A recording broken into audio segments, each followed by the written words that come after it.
Tiffany is with us in Atlanta, Georgia. Hi, Tiffany. How are you? How are you doing? Better than I deserve. What's up? I was calling because I wanted to get your advice. We took financial peace a couple of years ago, but we also have a lot of burdens as far as debt. So we have about 300 and something thousand of student loans. Good Lord. Whoa, stop. 300,000 in student loans? Yes. Who's the doctor or lawyer?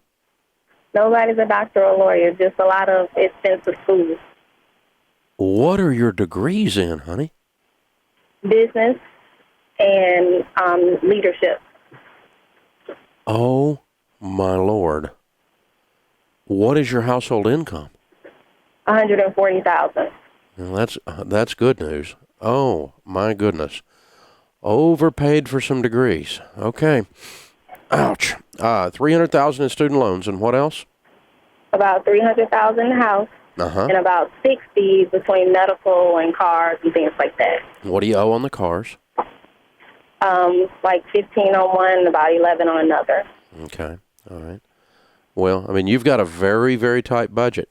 You got a lot of house, and you got a lot of cars, and you are deeply in student loan debt. So one of two things is going to occur. You're going to sell cars and houses and move down into just some junky cars and into a little rental property, and you're going to use the 140 to get rid of the student loan debt, or you're going to keep the house and the cars, and you're going to limp out of this, and it's going to take you a lot longer. So when I do the math, it takes like 10 years to even sort of get it close. Now, we also do qualify for a loan forgiveness. So why do you qualify? You mean after 10 years? Because we work for a nonprofit, yeah. After 10 years? Correct. Yeah, I don't want to wait 10 years to be out of debt. No, I mean, you make 140, okay? You've got 300 plus, you said another 60, so you're 360,000. I mean, if we put 60,000 a year on it, it's done in 6 years. If we put 80 on it, it's done in 4.5. And that means you ought to be able to do that. You're just living on nothing. But I mean, again, if I were in your shoes, I'm going to move way down in house. I'm going to sell my house, and I'm probably going to sell the $15,000 car and maybe the 11, and just get me a couple of junkers, and because I'd want out of this mess, and I wouldn't want to wait 6 years. And those cars in that house are going to delay. It's going to add 2 years at least to this program, maybe 3, maybe 3. And you guys have bought everything in sight. And ouch, I'm so sorry. I'm sorry you're facing all this. But, I mean, you can do it either way. It's whatever you want to do.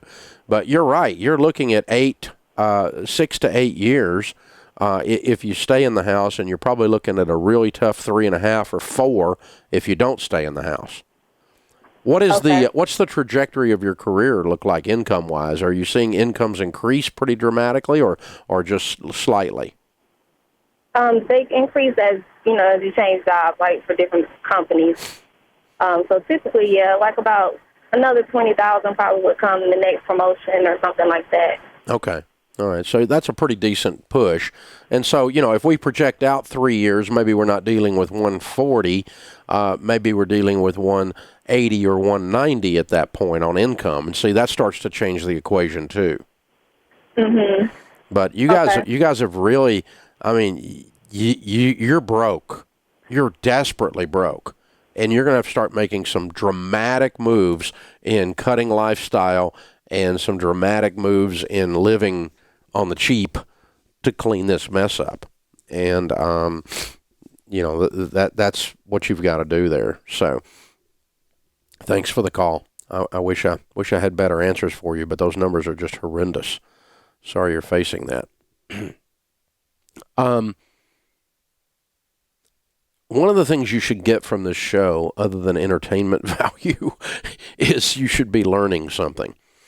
And it should occur to you to think to yourself, how in the crap do people go $300,000 in debt to get a couple of business degrees?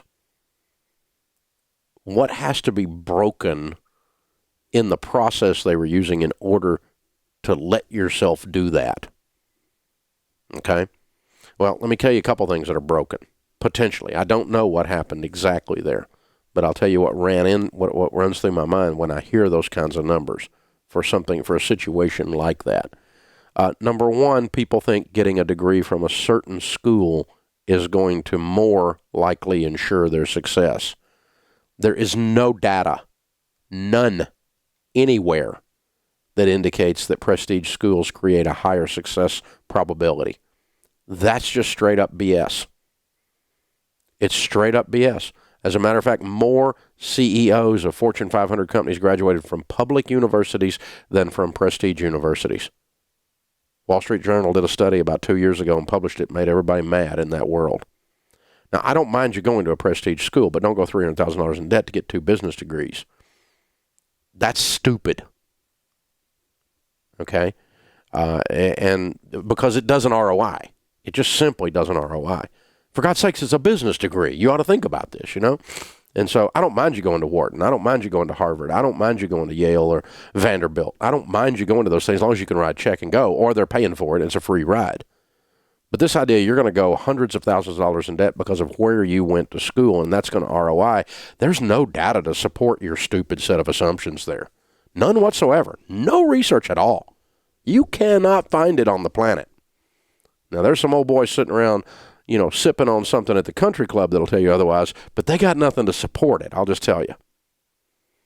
And the second thing that happens there is, if you come from a background, if your family is not an education-oriented family and you're the first of your family to go get an education, sometimes you believe the lie that says, just get an education. It's worth it. Whatever you do, you got to break the family chains. You got to break the cycle. You got to do whatever. And whatever it takes, you go get that education. And it'll, you know, the only shot you got about not being like the rest of us, about getting out of the family tree, the only shot you got of breaking the curse on the family is education. It's the only shot. Education is the answer to everything. Well, it's not. Education's important. Knowledge is important. But education is not a magic pill. And it is not worth breaking yourself for the next decade to get 2 business degrees. Bless that couple's heart. I feel so sorry for them. What a mess that they're in. And it's one of those 2 assumptions that probably got them there, or both put together. Parents, don't let your children do stuff like that. Stop them. Make better choices on where they go to school and what you pay for your degree. This is the Dave Ramsey Show. Hey guys, thanks for watching. If you enjoyed this video, click the subscribe button to get the latest content and check out these other great clips from the show.